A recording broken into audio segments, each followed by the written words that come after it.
اعوذ باللہ من الشیطان الرجیم، بسم اللہ الرحمن الرحیم۔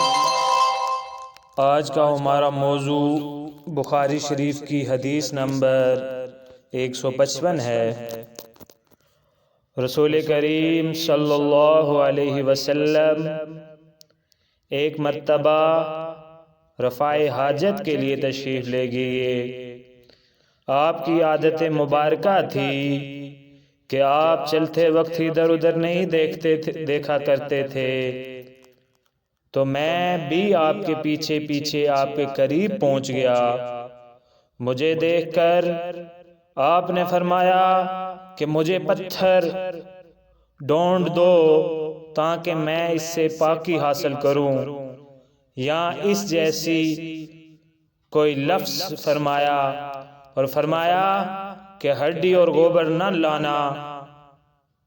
چنانچہ میں اپنے دامن میں پتھر بھر کر آپ کے پاس لے گیا اور آپ کے پہلو میں رکھ دیے، اور آپ کے پاس سے ہٹ گیا۔ جب آپ قضائے حاجت سے فارغ ہوئے تو آپ نے پتھروں سے استنجا کیا۔